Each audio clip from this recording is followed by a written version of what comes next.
Please listen. Today, the government of Libya announced the death of Muammar Gaddafi. This marks the end of a long and painful chapter for the people of Libya, who now have the opportunity to determine their own destiny in a new and democratic Libya. For 4 decades, the Gaddafi regime ruled the Libyan people with an iron fist. Basic human rights were denied, innocent civilians were detained, beaten, and killed, and Libya's wealth was squandered. The enormous potential of the Libyan people was held back, and terror was used as a political weapon. Today, we can definitively say that the Gaddafi regime has come to an end. The last major regime strongholds have fallen. The new government is consolidating the control over the country, and one of the world's longest-serving dictators is no more. 1 year ago, the notion of a free Libya seemed impossible. But then the Libyan people rose up and demanded their rights. Do you know that Libyan problems, their downfall started after this day? Even African problems increased after this day that the Western leaders assassinated Muammar Gaddafi here in Africa. Now, what was the offense of Muammar Gaddafi? He wanted one Africa, united Africa, one currency like United States and England. He wanted one army like United States and others. Now, Western leaders connived. They took away Muammar Gaddafi because he wanted the Western imperialists, the colonial masters, to get out from Africa.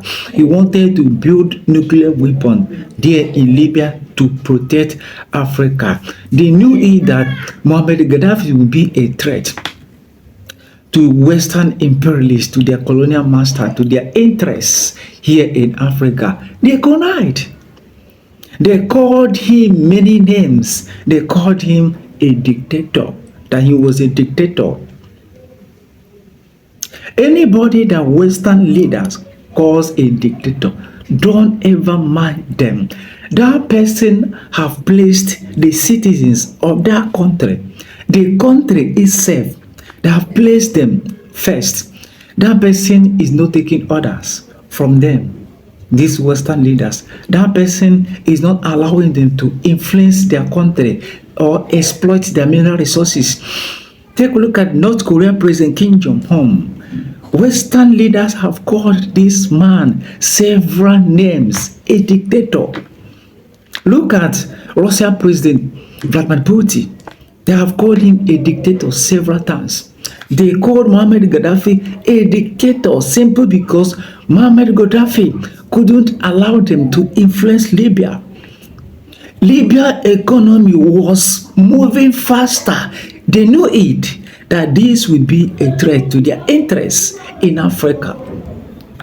Ibrahim Traoré, the Burkina Faso president right now, they have called him a dictator simply because Ibrahim Traoré is not allowing them. He's kicking them out from Burkina Faso. Those people that have been exploiting the mineral resources, Ibrahim Traoré have kicked them out. This so-called democracy, Ibrahim Traoré have kicked it out from Burkina Faso. Abu Dhabi Tiani, the Nigerian president, is also a dictator to Western leaders. Asime Greta, the Mali president, is also a dictator to Western leaders. All these guys are dictators to Western leaders. They don't want anybody that have the interests of the citizens. They don't want that person. But take a look at these old cargoes here in Africa. They have never called them a dictator. No. Asiwaju Tinubu, the president of Nigeria, Paul Biya, they have been in power for something years. The Cameroonian president, they have not called him a dictator. Take a look at them. All these old cargoes here in Africa, Western leaders have never called them a dictator. But take a look at these young men that have the interests of their country, their citizens at heart, calling them a dictator. We are still mourning Muammar Gaddafi. Libya people today, their country have destroyed.